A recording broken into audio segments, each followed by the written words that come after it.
Hi everyone, we're welcomed by 4 wonderful screenwriters this afternoon to discuss their projects, and they've all read each other's work, so they'll be delving in and hopefully giving some valuable feedback to each other. Yeah, these are some exciting projects from our genre labs. So this is submissions from a range of comedy, sci-fi, horror that we get submitted to us.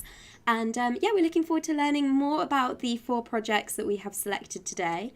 Looking at specific script elements, as well as then looking to the future with these projects and trying to find a path of how to achieve that. Yeah, cool. So without further ado, why don't we meet our filmmakers? So Katherine, why don't you introduce yourself? Sure, my name is Katherine Nader, and together with Ronald Rothwell, who's my co-writer, we've written The Big Unchill. I'm currently in Canada, and my co-writer Ron is in England. He's in Bolton, actually, which is the setting of where The Big Unchill takes place. And The Big Unchill is a science fiction. It started out as a short film, and our future goals for it is for it to become a series almost. So we do see it as a series moving forward, and we do have a lot of ideas for how to continue it. So it's not just the script that you see. That's not the end of it. There's more. So we started working on this this year, although Ron has been working on it for a bit longer. But we've modified it for screen, and we've introduced a lot of characters. And it's just takes place in the future, so it's in 2099, and it has to do with Walter. He's trying to find a job, trying to sort of get used to liking the technology of 2099, which he's not a fan of. And in 2099, everybody's got these eye lenses, so that helps them to sort of, instead of having a handheld device that's kind of built in within their brain and in the eye lens itself. So they just constantly hear a GPS voice constantly talking to them, giving them their schedule, their planner, organizing their day-to-day activities. So The Big Unchill just starts with Walter and trying to get to his interview. And he doesn't know what he's getting himself into, of course, until he actually goes in for his first day at work. So following the paths of Walter and the characters he meets there, we do believe that we could continue the series by showing how some of the deranged donors run out the facility, and Walter and his coworkers have to track them down and bring them back for more testing. So while the script does end with Stephen Hawking and Einstein fight, I believe you've all read that towards the ending there. And while the chief of staff, Dr. Fleming, does fall to his death, that leaves the 4 new operatives to have to deal with the consequences and clean up the mess as well. So the series would continue to show how they work together to track down the rest of the donors who have escaped and who are still within the facility, to run tests on them to see how they can have the data of the brains of the frozen people to continue living within the donors of the 2099 without the mutation or the breakdowns and the side effects of that technology. Amazing. So, fantastic that you've got this plan for the structure. But before we sort of talk about future goals for the projects, as I mentioned before, what we'll do is we'll sort of take each project and we'll look specifically at things like characters, stakes, structure, that kind of thing. Where are you specifically with it at the moment, though? So this is in terms of final draft, ready to move forwards. What do you reckon? Just before people sort of start giving. We submitted The Big Unchill as a pilot as well as a short film to a number of different festivals. And it has been receiving more attention as a pilot than just a short film. It seems as though there's, the readers want to know more, than they feel like it's too short and they want more. So it has been doing much better as a pilot. And so far we have like a treatment written out for the series, sort of like a season 1, 6-episode series. And we're looking to share that with some networks, actually. So we don't know where to start quite yet. We're hoping to. Those are actually part of our questions for today. Sort of like which networks in England would be interested in something like this, and whether we should start by approaching an agent or if we could just approach a producer right away. What kind of marketplace would work very well for something like this? And just sort of like if we want to do like a name drop of how the Liftoff Film Festival has selected the Big Unchill, what kind of reference can we give them and so on. Okay, great. Well, so these are like the sort of career road mapping questions, like I mentioned. Should we just do a backward step first and throw it out to the other screenwriters? So looking at things like the concept to begin with. I mean, I loved the concept. I thought it was very cool, especially when we're looking at things like, for so long now, people have explored the idea of holographs and things like that. But I thought this was like a really unique way of exploring that concept, which geneticists have been exploring for a while. What did you guys think? Like Kath, Michael, Lee, any initial impressions for Katherine? Well, I thought it was great. I really liked it. No, I made a few notes on it, but when I started reading it, at first I was reminded of the film I, Robot, especially with the main character kind of having a disregard for machines and wanting to like do things the old-fashioned way. And first I was thinking like it would make more sense if there was a motive as to why he doesn't like the machines, but then I think like they're notoriously known for like breaking down anyway. And I think people kind of realize that technology isn't perfect, so I kind of just let that slide by. Yeah, that's a really good point to say. I can see the smiles on everyone else's faces as you were saying that as well. So yeah, I liked it. I liked it quite a lot as well. Obviously, I was sort of thinking of more obvious, like kind of altered carbon kind of aesthetic, I should say, not necessarily in terms of plot or crossover themes as well. But I could see that aesthetic working very well, particularly because you have so many, which I think is really clever, so many maskings of things, whether it's, I love all the stuff where things are projected on buildings and that kind of enmeshment that we get so often. And I could, so if you went with a production company that already had access to a lot of the technology to make it look very good in that way and to get that idea of layering, I guess that's why it reminded me a little bit of again, only in potential aesthetic of something like Alter Carbon. So I really enjoyed it. Thank you. Yeah. And I definitely think also television series is the right format for it. I wanted to read the next episode. absolutely. Katherine, were there any films that particularly inspired you? Obviously, you're into the sci-fi genre and the rest of it, but was there a film in particular that inspired you?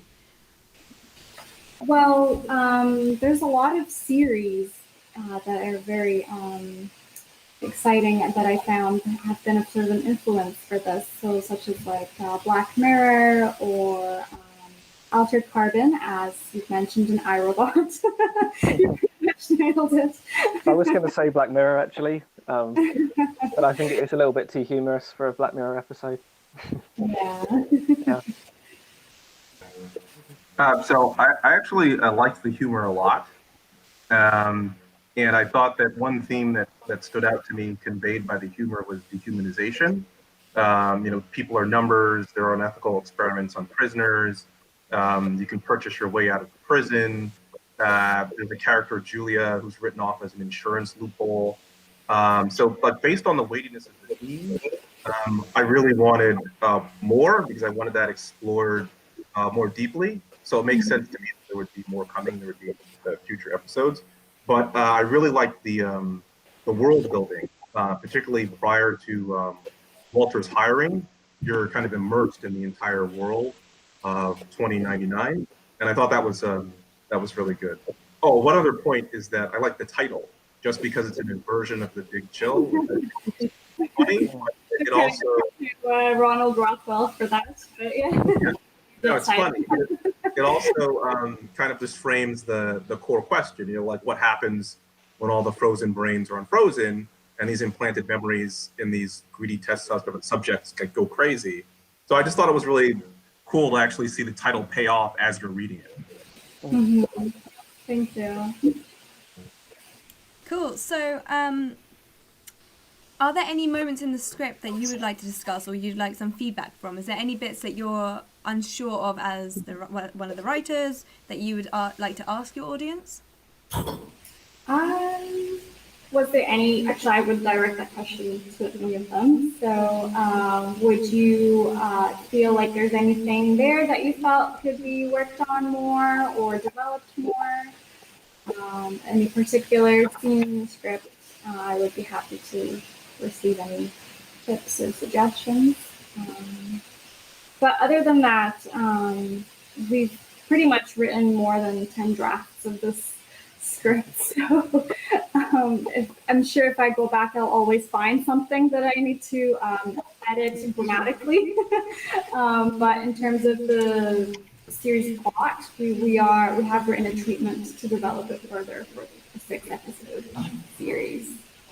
Okay, cool. Does anyone have any feedback from that kind of response? I'm just gonna say a few things about then moving it forward. So you've got the pilot script ready. Are you looking to shoot that anytime soon? And are you going to use that as your proof of concept to then get the series in place? Well, as much as I would love to assemble a film crew and get a pilot filmed, me and Ronald Rothwell are just writers. We're just screenwriters at the moment. So I do have experience with having a short film done with a film crew that I was with in the past. But it is kind of tough to have to be the one to assemble a film crew together. So I was hoping to just take the approach of sending the script to an agent or a network or a studio or a producer and how to go about the means of doing that.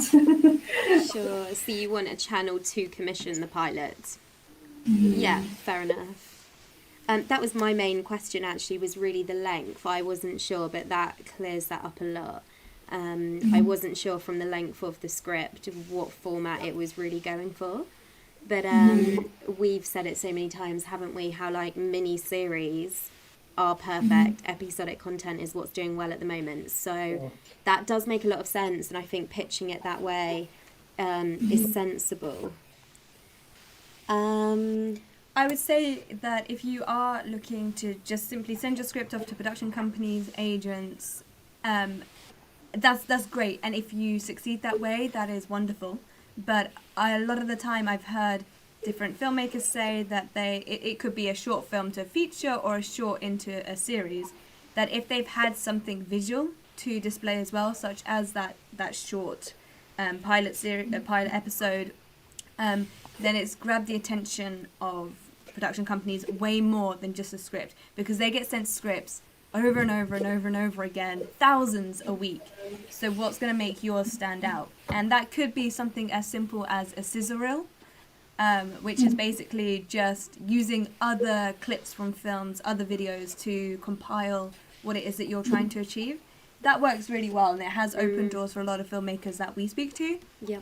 But going back to the proof of concept, which is the short version of the series, that's where I've seen most success. And there's a film that we screened on the festival circuit last year called Boiling Point, that was shot just before the pandemic hit. They were shooting the feature, and they were able to get funding. They were able to get their celebrities, everyone who was in that film or involved in that film. They all came through the concept of the short film.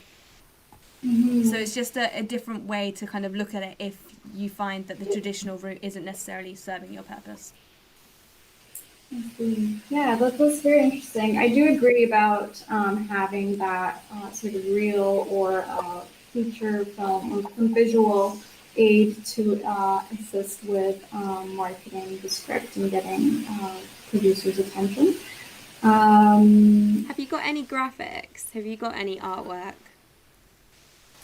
I do have some sketches, yes. That's cool. I mean, everything like that helps as well. You know, posters, any concept art, anything like that. The kind of thing that people put on crowdfunders. It's basically creating your pitch deck. All right. So, in terms of those networks that would be interested in taking a look at the video or the pictures, would you have like any in mind that would be interested, or should we approach an agent with the material first? I mean, to be honest, depending on what sort of channel you're looking for, they don't generally take too kindly to unsolicited material. So you are better off coming through at least a producer, if even, you know, not necessarily an agent, but at least a producer. So I guess really you would want to go down one of two routes, either the agent route or get a director producer on board who knows that circuit and has the contacts, who goes to the producer meets and knows what these people are looking for, so that they're the ones pitching this rather than you just sort of sending these emails that, to be completely honest, just don't get read. So I just came up with an idea. It could be absolute rubbish, so ignore it if you're not interested. But I'm sure you're well aware of the YouTube channel Dust. Which one? Dust. D-U-S-T. How do you spell that? What is it? D-U-S-T. Dust. Oh, Dust. No, I'm not familiar with it. Yeah. So they have lots and lots and lots of sci-fi films on there, and they all get between, I don't know, 500,000 to millions of views. Yeah. Now, these are filmmakers who only work in the sci-fi genre, and they're doing very well to get onto that platform. So an idea that came to my mind is, if you are, I'm going back to that proof of concept idea, but if you are looking for filmmakers who are aligned with your project, I would look on there, look on Dust. That's a great idea. And see which projects you align with, and reach out to the filmmaker and ask if they would be interested in helping get your project off the ground as well. Oh, okay, perfect. They are your target audience, so, and they are you. That's a great idea. I mean, we've worked with some of the filmmakers who have been lucky enough to have their work selected to screen on Dust. People like Aurora Fernley, she made a sci-fi short called Pulsar. That they are the sort of people that if you are looking to reach out to, as Nat said, or even just the producers, you'll be able to just find the film titles and Google them, find out who they were produced by, find out if they do have any distribution deals in place, because you can see which ones your work aligns with. And sort of, I mean, because that's always the key, isn't it? Is researching, not just blindly throwing stuff at the walls. So then going back to the question you had earlier about finding out who the agents are, I would look at a few films on there, find out who produced them, find out if they are represented, if they do have an agent. You can do this by looking on IMDb Pro, and it should come up with all of the details, and they're the people that you should reach out to. Okay, perfect. Sounds like a plan. Well, it's a starting step anyway, and just one thing you've got to remember is that it's never personal. It's business to business, and that's where a lot of people fall down because they take it to heart. You just got to persevere, and one day someone's going to pick up the project, or something's going to happen that gets you to where you want to be. And just a few follow-up questions. Over in the US, I know that the ideal time range for sending out our material is between January and March. I'm just wondering if it's similar in England. or if it's Oh, we don't have pilot season in the UK. So there's no time restraints in England. We don't have the same thing as they do over in the States. It's just acquisitions are just kind of constantly open. Production is always looking. I don't know why, because it always seems to work well for you guys. So I don't know why we don't do that. That's a great point. But also we have the TV markets as well. So instead of film markets that specialize in shorts and features, and also some TV stuff, we've got Pacific film markets. So MIPCOM is one, for example. It takes place in Cannes every year, and it's literally just before the actual film festival, I believe. And they specialize in everything that's new pilots, series, and stuff like that they're looking for. And that's where you will find all the sale agents in one place. And I'm sure there will be something similar in America.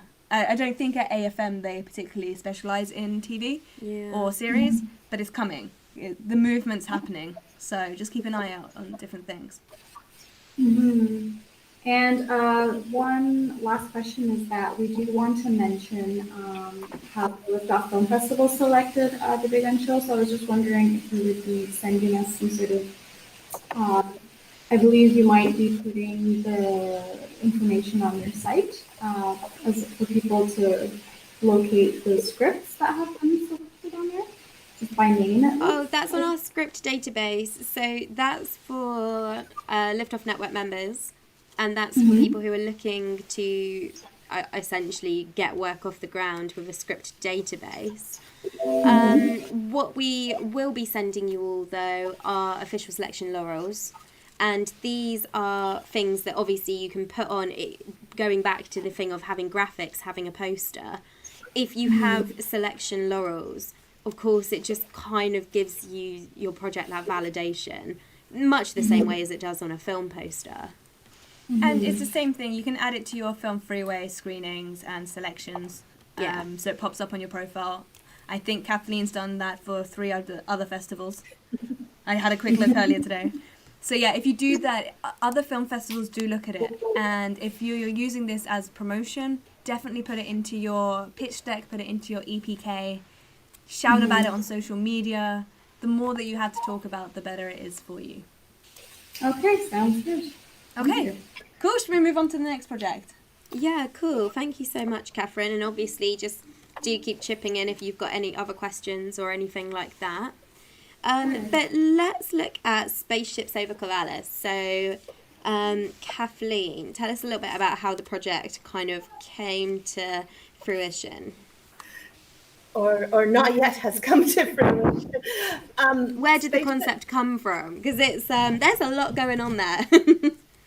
I was living, I'm originally from Alaska, and I lived about 10 years in the UK, dual national, like I said, and I had moved back to Corvallis. My partner at the time was teaching at the university, and it was even though I'm from a very rural town in Hick, Alaska, it was quite a change moving from London to Corvallis, and I had read some information that there were a lot of ex-CIA working there. So that was sort of the initial idea. Cool.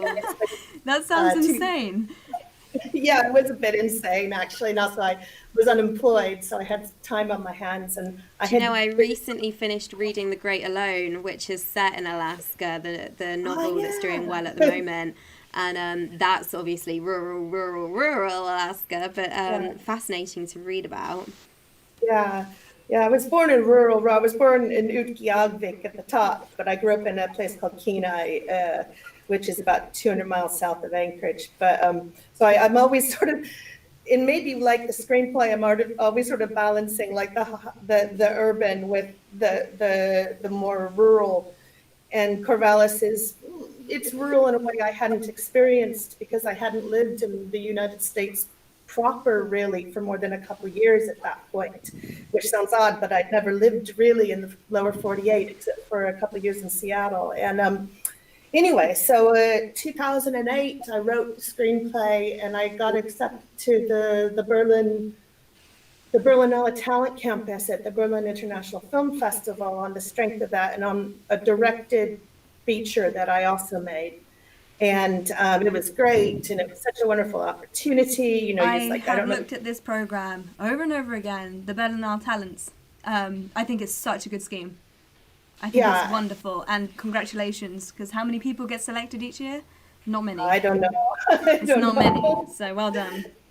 Thank you. It was really wonderful, and it was so supportive and amazing. And because they had sort of like a speed dating with producers, etc. I already had a producer, and it had been optioned, but I was able to meet, you know, a production designer and a composer, and it was. And then I got divorced about a month later, and.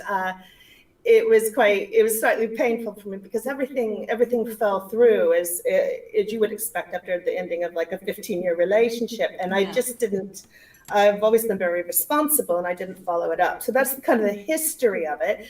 Didn't bother sending after it fell through. I instead worked on a different film feature, and I just finished completing my directing co-directing a second feature with the same director as for the first. Nice. They're both highly experimental, which I'm not sure I would describe Spaceships over Corvallis as maybe art house, but not experimental. I don't know. I can see what people think, but and then obviously pandemic hit right as we were ready to start, and our premiere in Paris was canceled like everyone else's. I'm not complaining. You know, I'm lucky in all relative terms. But around that time in March, I decided I would turn it into a graphic novel, as I'm an artist and a painter as well. Amazing. So I actually started making a graphic novel out of it, and I came to terms with the fact that I'm comfortable not directing it myself, although that was a little painful to realize that I think I'd rather sell it and retain graphic novel rights. Well, then you're like already a million steps ahead. Imagine what your pitch deck's going to look like. Imagine how you can package it to get it sold if you already have the artwork in place and the visuals. I reckon that's going to go so much in your favor. I didn't even think about that till right when Katherine was talking about it. I was thinking, I can use the 30, 40 images I already have for the graphic novel in like even a storyboard concept. And I had never thought of that. Yeah, actually, 100%. But thank you for that. That is actually quite, I was like writing it down, scribbling. So I have a treatment, I have everything breakdown, everything I've still got. It's just that it's been sort of like a cryogenics has been frozen for a little while. Do you know what? Sometimes that's good though. I mean, we speak to so many people who come back to a project with like fresh eyes, fresh perspective. It's not necessarily a bad thing to have that distance from it, and then pick it up and then hit the ground running again. And I'd like to keep it set in 2008 also. So the good thing is I don't have to imagine what 2008 was in terms of technology, because whatever I wrote for the technology at the time will be correct, because that's when it was written. So for 2007, 2008. And obviously, so the Tomb Front, so it's definitely not about the future. It's of 1962 and before the Kennedy assassination, and then also 2008 before the Obama election. Yeah. So that's kind of where it stands at the moment for me. So looking back at the project then with these fresh eyes, are there any parts of it that you would like to ask your audience to what they thought? Or are there any points that you're struggling with and need to overcome, or are you happy as it is? I actually am, this is rare for me to say, I'm quite happy with where it is. At the time, it wasn't as usual. It was considered a little bombastic, perhaps maybe too left-wing, with some of the people got feedback with. But I think, well, it depends. Things have gotten worse and things have gotten better. But I think that wouldn't necessarily be a criticism in a feature today. I still don't think I would sell it. It would be sold to a big production. I still think it's something quite art house, possibly, but or a pet project for, I don't know, Mark Ruffalo or something like that. But in my dreams. But I I wouldn't want to change, actually. I'm going to generally stand by. There might be small elements that I would tweak. But generally, in most terms, I don't think I'd like to shift the two plots because they're so layered and dependent on each other. I guess I was also thinking I don't want it to seem as if this movement by Dorothy, who obviously represents this total white bread, fake idealized late 50s, very early 1960s view of the world. I don't want it to seem like she causes social change. I want it to seem as if she's responsible for making the social change of all the various human rights movements that kind of metaphorically start. But that's something I think that a few sentences would adjust, because that actually was my intention anyway. So yeah, sorry, long answer. So as you are quite happy with where the project is, and now you are looking to pass it on and sell it as it is, do you have a log line in place? It's not a synopsis, a log line. Oh, yes, I do. I do have Just a log line. one sentence explaining exactly what it is. Yeah, hold on. What is it? I have a tagline. Is that the same thing? Yeah, that's the same thing. Sorry, it's the British term. Oh, okay. Sorry. Yeah, sorry. I'm fighting between two. Okay, so I had a tagline, which was the Cold War meets the War on Terror. And then the second tagline was, what is unbelievable? Are UFO abductions unbelievable? Is it equally unbelievable that the US government would abduct its own citizens? And then the one-line synopsis is, Spaceships over Corvallis is a B movie where evil flying saucers are attacking a small Oregon town. And it's also a CIA thriller where US residents are abducted for extraordinary rendition overseas.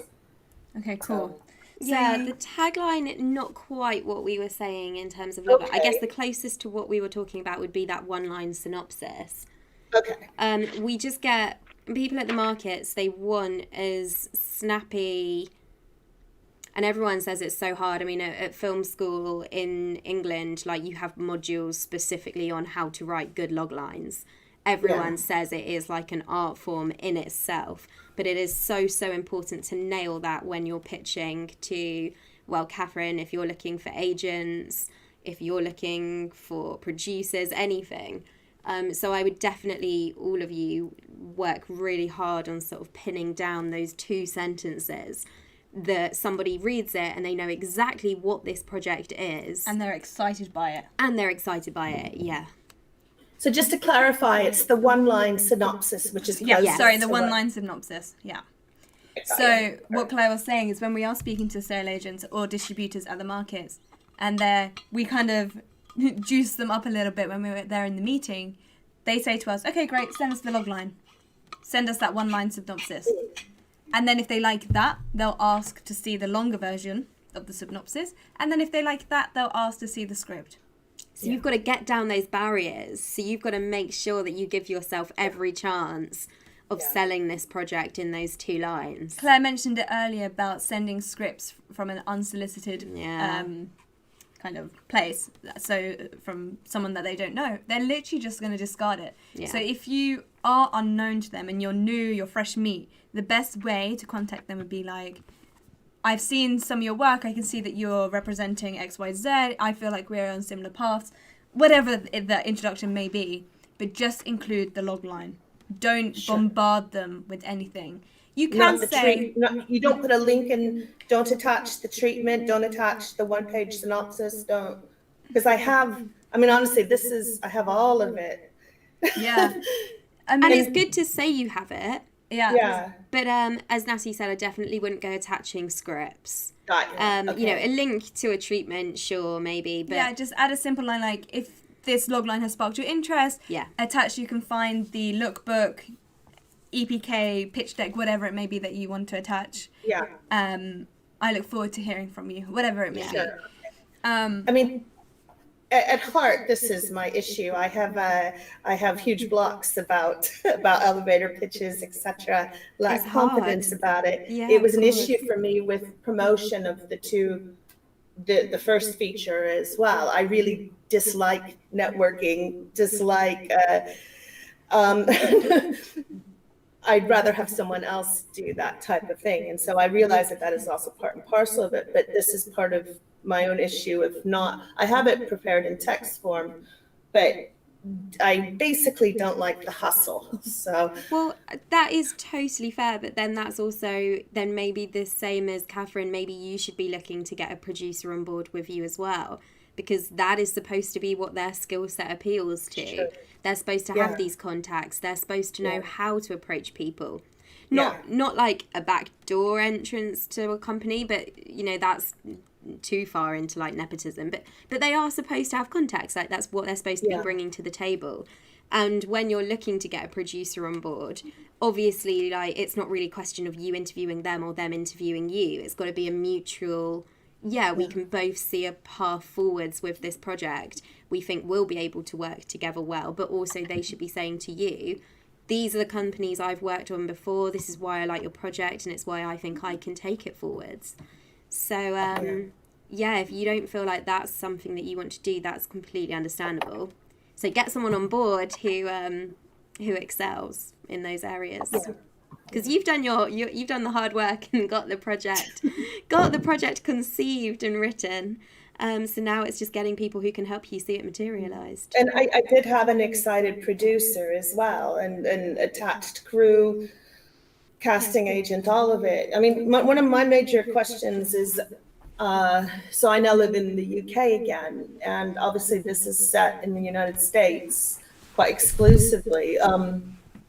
And I'm just curious how that, would it be to my benefit to try to get an American producer? It's not a visa issue for me, obviously, because I hold a US passport as well, but should I be aiming to get, I live here, this is my permanent home in London, but should I be aiming to get an American production company as opposed to? It's definitely going to make your life easier to go for an American production, if not a co-production. So so each state has its own co-production rules, I would say, or restrictions. So if you wanted to go for a co-production, and sorry, where did you want to shoot it in Alaska? Not Alaska. No. No, where was it shot again? Everything shot in Alaska is faked in Vancouver or Seattle anyway.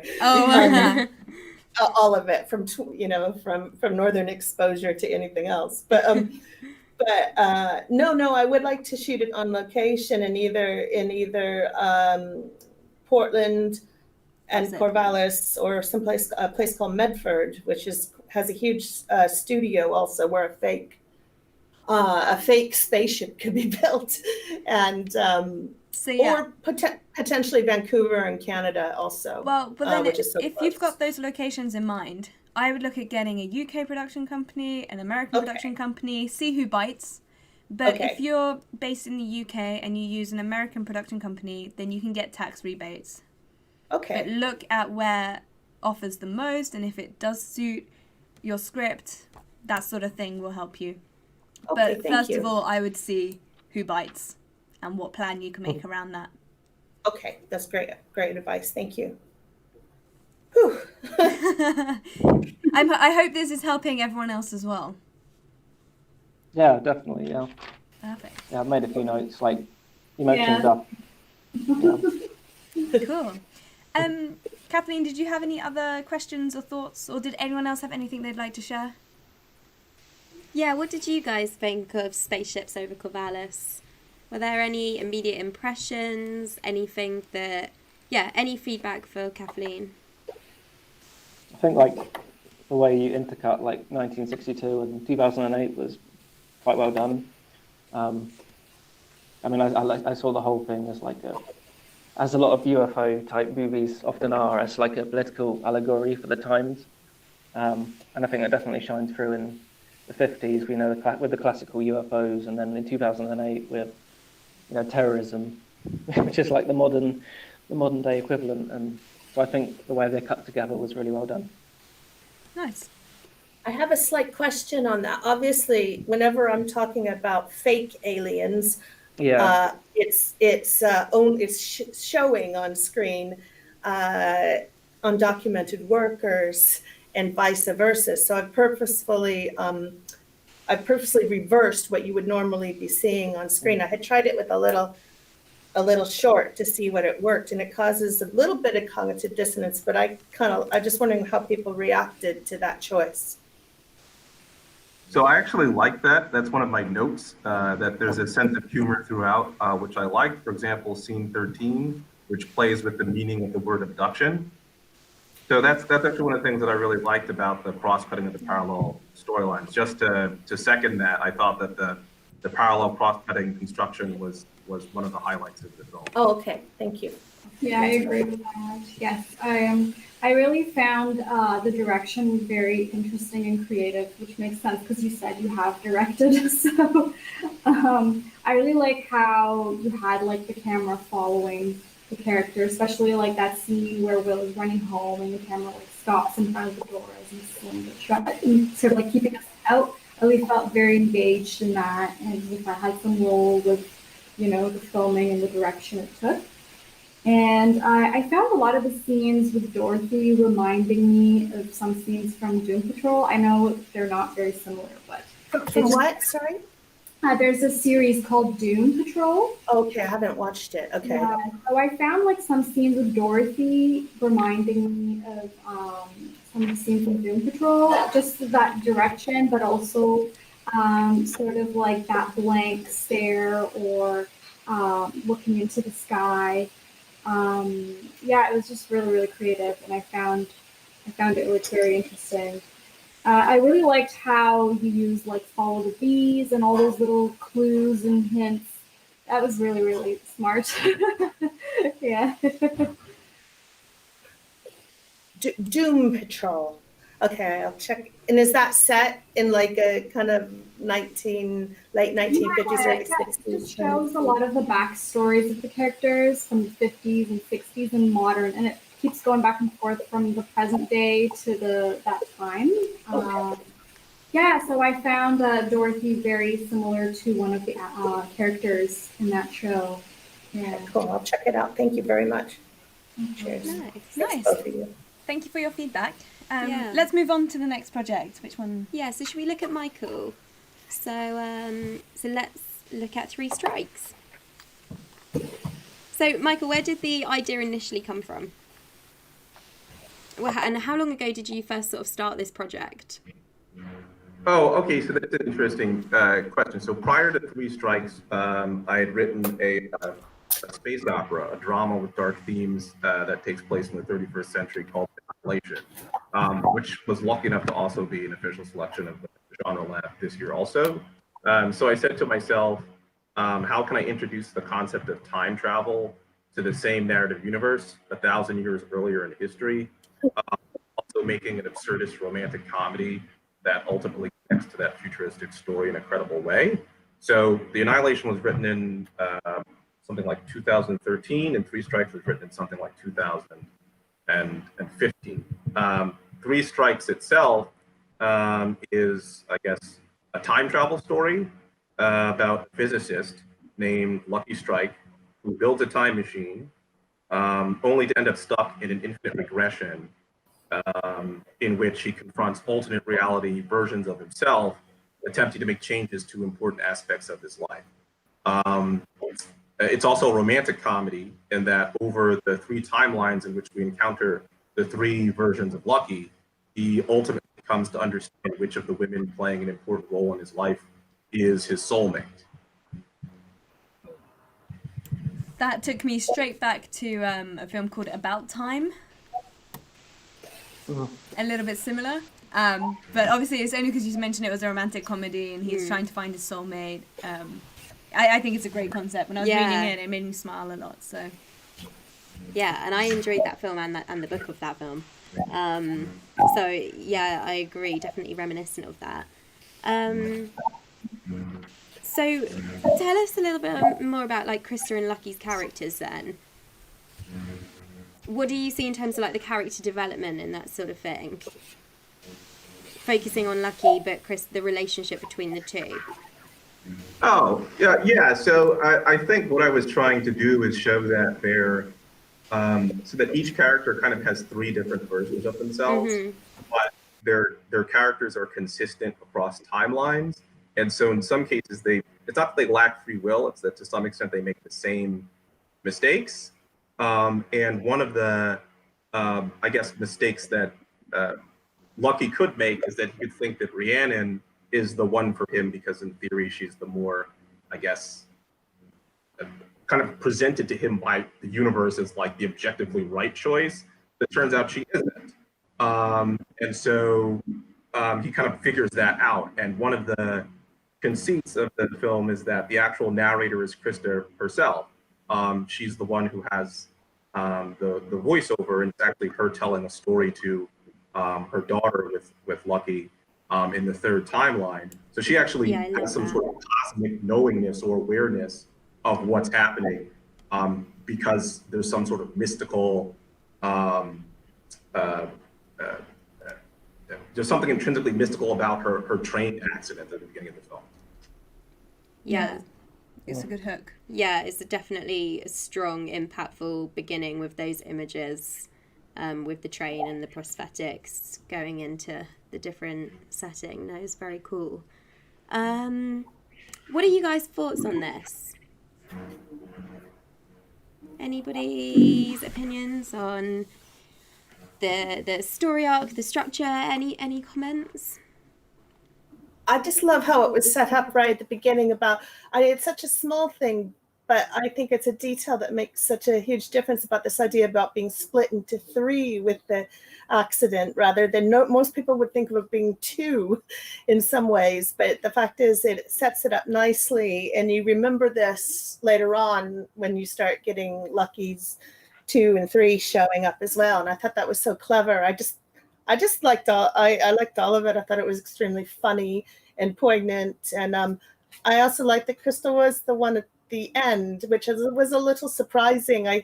For some reason, you get so lured into what the narrative always is that I was just expecting it to be Rhiannon, and then to have it not be was a kind of a nice surprise. And then it was good in a way too, because it linked it up with the beginning too, and about that being split into 3 different ways. And I thought it really worked. Yeah, it kind of brings you the full circle, which is really nice. So, or full triangle. Well, yeah. So have you thought about? So this is obviously a feature film, but have you thought about adapting it to make it into a series as well? No, so sort of, but also no, right? So Liftoff kind of inspired me. I wrote 2 more screenplays in the same narrative universe. Very cool. Yeah, so technically there are 4 films that I sort of thought of as a franchise, even though each one stands on its own. So it could be television because I have enough material. But I was thinking of it as a film franchise, and my ideal goal would be to sell 1 or more of these stories to a producer who wants to see them on screen, and or possibly direct 1 or more of them. Okay, yeah, that's cool. So just out of curiosity, have you gone through the Production Accelerator course by any chance? The what, did you say? The Production Accelerator? No, what's that? Oh, it's a course that is run by our co-founder, Ben Pullman. And it's essentially, it takes you through every step. So through conception of an idea, to getting it written, to getting it made, to finding the right audience, to finding the right people to get on board with your project. And then once the project is made, getting it into the right hands at the marketplace or whatever you want to do after you've made the film. The way that you were saying how you were inspired by Liftoff, I wondered if you'd done the course because it essentially talks about finding your audiences and finding your path for your film. So by saying that you'd written 2 extra scripts alongside this original idea, I just connected the dots, but obviously you haven't. We can put a link into an email after, which I'll send to all of you if you're interested, and you can check it out. And on that note regarding emails, if you're happy for me to, I just need your consent. I'll CC you in so you can continue conversations after this. Is that a yes? Yes. Yes. Amazing. Okay, cool. Just those GDPR rules, we can't just do that without your permission, but so often we get people saying, oh, can I have so-and-so's email because I'd like to sort of send more notes over and that sort of thing. Perfect. So going back to Michael, so yes, you're looking at your options, but ideally you'd like to keep it as 3 feature films. Yeah, ideally I'd like to keep them as feature films. Very cool. Yeah, I love the idea of an anthology all set in that world, as you said, sort of creating your own franchise is very cool. Have you already started to think about merchandise? Merchandise, no. If you're gonna have a franchise, you're gonna need the Lego doll or whatever goes with it. A Krista sort of Lego style doll. Yeah. I don't know. There's actually a company that are based next to us here. They're called Platinum Films. We're really good friends with the founder, Nigel, and he actually based his model of merchandise. So you start with the merchandise, and then you create films around that. So then you have your audience who are into whatever the merchandise is, and then they'll follow on and become the audiences of the films. Yeah, and he's now got a very successful film company based on this model. And yeah, he's currently making 3 feature films. That is going to be a kind of franchise. I can't say much about it because it's all very much in the works, but it's looking like it's going to be great, and you will probably see or hear about it in the future. But yes, so that's just an idea. Create your merchandise first, and That's reverse the it. new one. And that's the new one, yeah. Probably not the best way for an independent filmmaker to go about things. So, like you said, you're also kind of like Kathleen and Katherine. You're looking for a producer. That's sort of your next step, is it? Yeah, exactly. I would love to connect with a producer or connect to an agent who could connect me to a producer. Sure. I mean, again, we're going to start echoing advice, of course, by the time we're sort of speaking to all of you, but looking at work that aligns with yours, again, work that you think is similar. It's really all the same things now, isn't it? But I guess the only other way that we could expand this is, do you know how to find producers? Do you know how to find sale agents? Do you know how to get in contact with them?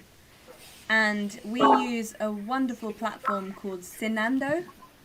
If you've been to a film market, it usually comes within the package for a year subscription.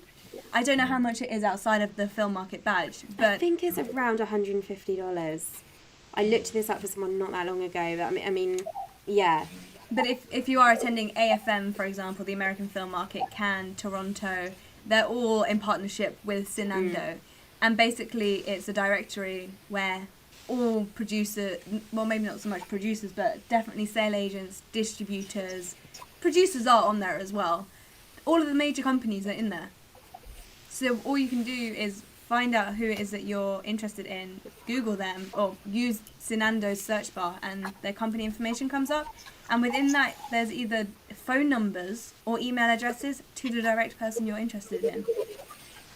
Yeah, so It's you amazing. can find the exact right person, because there's nothing worse than just emailing info at, because you just know you're not going to get a response. Whereas this will take you directly to the person you want to be getting in contact with. And if you don't get a response, you pick up the phone and you ring them and ask who the best person is to speak to and ask for the email address. The worst thing they're going to say is no. So you might as well try. Cool. Any other thoughts on kind of finding people or advice in that area? From anyone? And any comments on 3 Strikes from Michael? Did anybody have any thoughts or feelings to pass on? My initial reaction was quite similar to Kathleen's when you mentioned how Krista was split into 3. I thought, wait a minute, and I went back and I thought, oh wow, I never looked at it that way. So that was very interesting. But I do like the tagline or the logline that you did say about how it's like a romantic comedy, but also how there's like 3 versions of Lucky, and I thought that really summed it up nicely. So I think like when you mentioned about having 4 different versions of the film or 3 different versions of the film, maybe you could even show the story from the different points of view of Lucky, like Lucky 1 to Lucky 3, and I don't know. It's just an idea, but like that's something that came to mind when I read it. Because each version of them has a slightly different persona, and it'd be interesting maybe to see the story from their point of view, from each of their points of view. Yeah, definitely. Cool. Okay. If there's no more thoughts onto this one, we'll move on to Lee and the final script. Yeah. Tell us about Hallow Hill. Well, I guess this one's a little bit harder to define in terms of inspiration. Oh, yeah. I've been looking at a lot of David Lynch's work, Cool. specifically films like Lost Highway, Mulholland Drive, films like that. I don't know if you've seen any of them, but what I tried to do was create a story that was both darkly comedic, but at the same time make me feel quite uneasy. It's hard to really talk about, to be honest. When I was writing it, and I wrote it like the end of last year, I was really invested in it, and oftentimes I'd start writing a script, and for whatever reason, it just wouldn't stick with me, and I'd stop writing it, and then I'd move on to something else. And I think with this one, for whatever reason, it kind of stuck with me.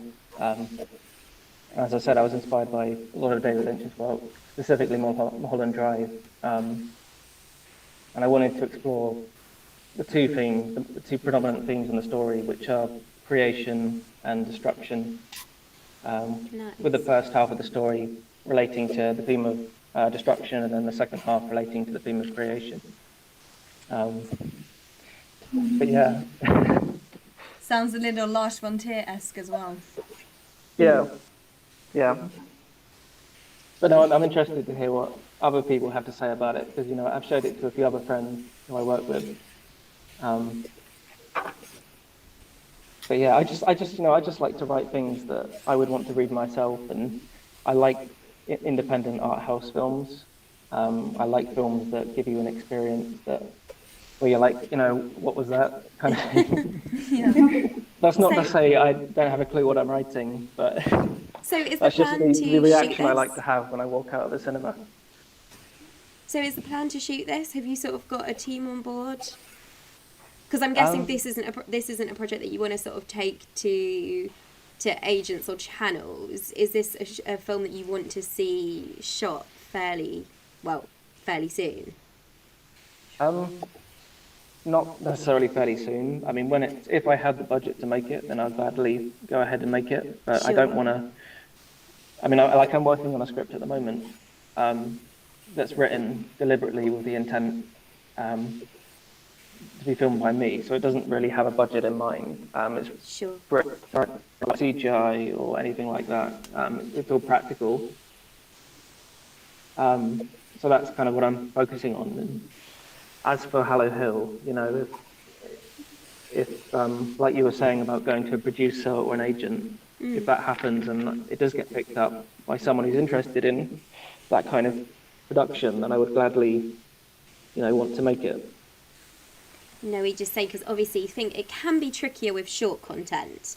That's all. Yeah. That's why I was just wondering if you sort of wrote it with a sort of team in mind to make the short, whereas for distribution agents, sales agents, obviously there is sort of more longevity in either episodic content or feature content. So it can be harder to shop around a short script. I would definitely check out Dust on YouTube, just because it sounds like this is where you're aligning with. They do prefer short films on there. I don't think I've seen any features actually. Yeah, I'm not sure. So I would say that is like a really good goal to have, to try and get onto something like that. And plus, a short film is a business card at the end of the day. It's you showing what you can do. Please hire me for your feature film, or no, you can trust me, I can make a feature film. Here's my proof. Yeah. But if you look at short films in that way, then it's going to serve you a lot better than having a short film that may do well on the film festival circuit or not. That at the end of the day is you showing, this is what I can do. Yeah. Yeah, because we do get people saying, oh, I just want to go straight in and make a feature film, and sort of disregarding the qualities and the benefits of making short film content. But as we've mentioned already with a few other people so far in this session, we've seen short films do extremely well for people, whether that's the screenwriter or whether that's the director or producer. So we always love seeing cool shorts, don't we? Definitely, if there is room to expand into a series or a feature, that's exciting. Yeah, I think this one is quite self-contained. Sure. But I think, like, I just wanted to write something that really expressed who I was as a writer. Nice. And there's a lot of visual storytelling in it, so it'd be quite interesting as a short film that I could then direct and I mean, there's even a lot of. It'd be showcasing myself as a writer director. Yeah, as you said, like when I was reading it, a lot of the description is humorous in itself, which obviously you don't see when that's translated onto this screen, like those comments. So I think it works really well as a showpiece for you as a writer, regardless, which is always great. Yeah, definitely. And to be honest, I didn't expect to get a selection, to be honest. I was quite surprised when I did, and I think to make it this far is in itself an achievement. So I just wasn't expecting it, really. Yeah, we always say here at Liftoff that you're not one film. You're multiple films. So or multiple scripts. There's a awful fact about first-time filmmakers. Is it 80% or 90? Yeah, it's something like 80. 80 or 90% of filmmakers who make a film never make another one. Really? They're either disheartened by the process or the outcome, or they just had enough of the industry and don't realise how difficult it is. Plus, you can't beg your mum and dad for more money to make the next one, so... just kidding. But there's it's an extortionate high percentage. So what our aim here at Liftoff is to support grassroots filmmakers and help you guys along the way. So, Do you guys have comments on Hallow Hill?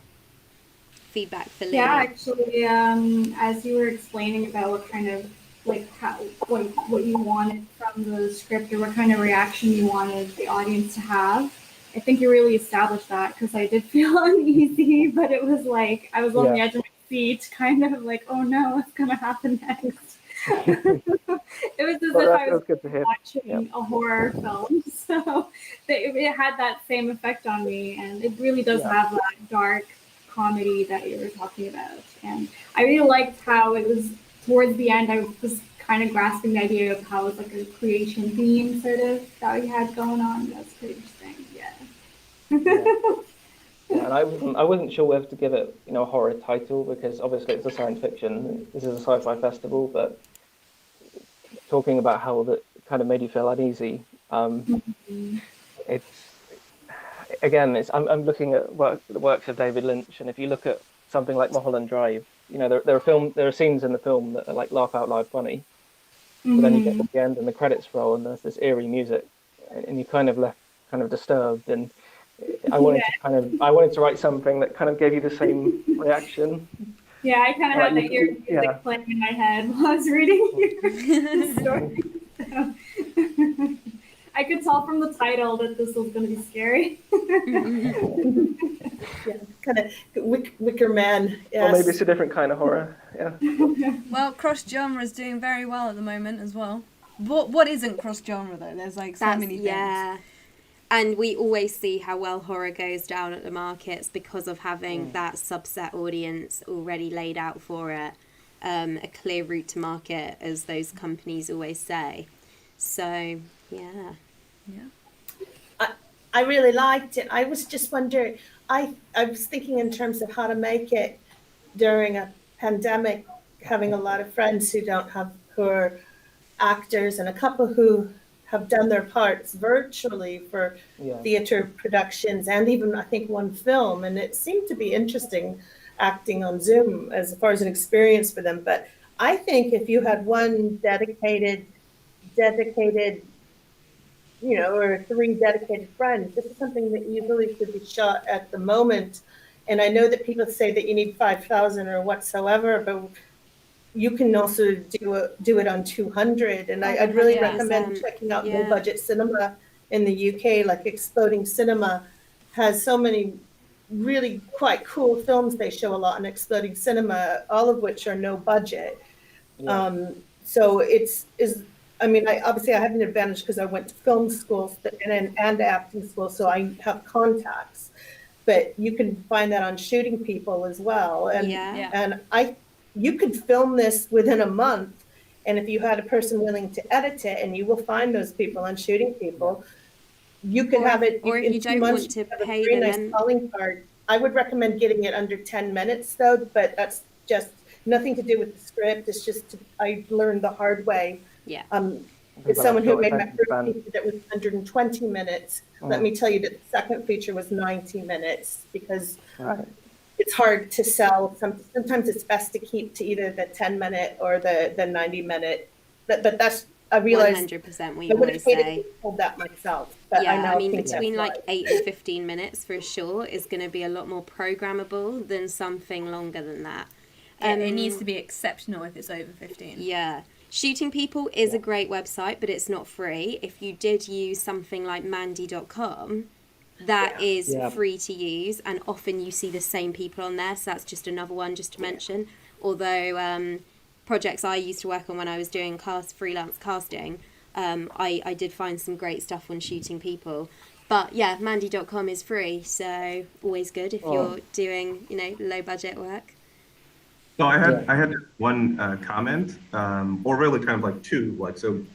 I really like the unpredictability of the story, and when it turns into an acid trip meditation on the nature of reality itself, I really enjoyed that. But that part of the screenplay made me think that maybe it would make for a great animated film, kind of like something disturbing cool like idea. Mother's Way or something like that. So that's just my opinion, but I was thinking of it in terms of like an experimental animated film. Yeah, that's Sure. cool. Sure. I mean, I did kind of think about writing it as an animation, but it's just like as the film, as the script kind of descends into, madness and unpredictability. The very first shot isn't like that at all. It's just set in the woods. Everything seems normal, and I think when you have animation, when you're working with animation, I think the audience sometimes has an expectation that it's not set in the real world, so anything can happen. And I think filming it, having it live action, kind of means Makes it more it absurdist. makes it more unpredictable. I think when Yeah, something that's true. unusual like that does happen, because for all intents and purposes, the beginning it takes place in the woods, everything's fine. So I think it just added to the shock value basically. If it. So yeah, that's why I decided not to do it as an animation, or not to consider it. Okay. Cool. Any final thoughts or questions you have for any of us? Yeah. Anyone? Well, thank you so much, all of you, for sharing your work with us. I know, it's a big thing to share something like your writing with people. So we always massively appreciate that, and hope that you got something from reading each other's work as well, and the fellow feedback. So thank you so much for that. If you do have any questions, if you're sort of thinking things over, obviously don't hesitate to shoot us an email. We're always here to answer any further questions. And also, do let us know how you get on. Yeah, we'd love to hear how your projects are coming along, and Yeah, any developments or advancements, we always love hearing. So keep us in the loop. Wonderful. I'll drop you an email with the laurels and your contact details so you can keep the conversation going. Thank you so much. It's been wonderful talking to you over this yeah. last Just hour or so. just one question. Sorry. Of course. Did you say these scripts will be added to the database? Only if you the okayed data- it. So in the email, I think it says something like, with your permission. We're obviously not just going to go adding your script to a database without your consent. You have my permission. So. Amazing. I decided to tell you that now. My permission to.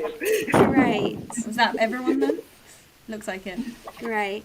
Well, thank you so much, guys, and enjoy the rest of your day. And like I said, stay in touch. We will. Thank you. Thanks Thank for the you. opportunity. Nice to meet all of you. Thank you for your service. Thank you so much. Bye. Thank you. Bye. Bye. Okay.